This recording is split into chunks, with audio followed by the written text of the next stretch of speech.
भीलवाड़ा की राजनीति के गलियारों में हवा कल से कुछ गर्म हो गई थी।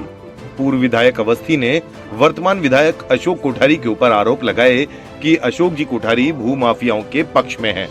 इसका जवाब देते हुए विधायक अशोक कोठारी ने सोशल मीडिया पर एक वीडियो जारी किया है।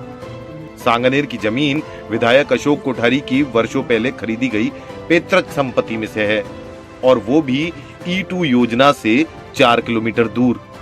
UIT के रिकॉर्ड भी यही कहते हैं। पालड़ी में कोठारी की 1 इंच भी जमीन नहीं है। विधायक कोठारी ने अधूरी E2 योजना की विसंगतियों को उजागर किया और जनहित में इसे निरस्त करने की मांग की।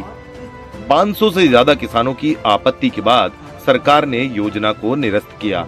विधायक अशोक कोठारी का साफ संदेश है, भीलवाड़ा का विकास गांधीनगर, चंडीगढ़ जैसे विजन के साथ होना चाहिए, न कि आधे अधूरे सपनों से। आप देखिए ये वीडियो।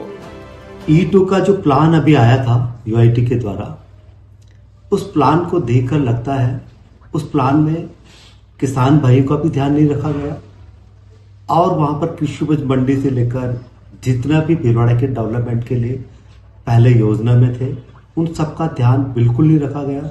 जो पहले कॉलोनियां बन चुकी है उन सबको भी ग्रीन बेल्ट में डाला गया है। और जिस तरह से भीलवाड़ा टेक्सटाइल के नाम से पूरे विश्व विख्यात है और तेजी से बढ़ रहा है, तो हमारे भीलवाड़ा का जो प्लान जो होना चाहिए अपने गुजरात के गांधीनगर के प्लान के जैसे, या हम कह सकते हैं चंडीगढ़ के प्लान के जैसे, उस तरह से एक प्रॉपर प्लान होना चाहिए। और इस E2 के प्लान में तो 4-4.5 बीघा भूमि गवर्नमेंट की भी है। उससे UIT का बहुत बड़ा लैंड बैंक बन सकता है और एक भीलवाड़ा के लिए जो डेवलपमेंट में आने वाले का 30 साल का भीलवाड़ा, जिसमें यहाँ कंजेस्टेड होगा, कलेक्ट्री कार्यालय, कोर्ट का, जेल का और सभी विभाग एक मिनी सचिवालय के नाम से कह दीजिए या और कुछ अच्छा नाम देके उनको एक साथ व्यवस्थित उस प्लान में रखना चाहिए था। तो इस प्लान को सही नहीं होने के कारण हमने सरकार को, माननीय मंत्री जी को, प्रमुख शासन सचिव को और मुख्य सचिव को सबको निवेदन किया इस प्लान को ड्रॉप किया जाए। और आपको लगे कि पहले का जो प्लान था बहुउद्देशीय योजना के नाम से वो अच्छा नहीं है, उससे बेटर दे सकते हैं, तो उससे भी अधिक बेटर दिया जाए। इसके ऊपर एक बार रोककर वापस नया प्लान किया जाए।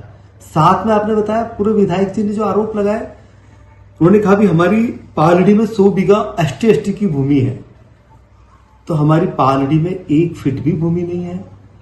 अगर एक पूर्व विधायक जी जो दायित्ववान व्यक्ति रहे हैं, वो ऐसा असत्य आरोप का लगाना उचित नहीं है और बाकी जनता को देखना है।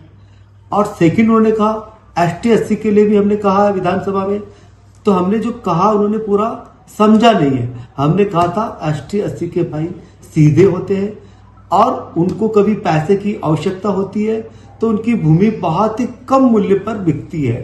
तो हमने कहा उनकी भूमि का मूल्य पूरा मिले और भूमि न बिके, उसके लिए उनके मुखिया के साथ साथ पूरे परिवार के सभी सदस्यों को शपथ पत्र में जोड़ा जाए, उनकी अनुमति से वो भूमि बिके।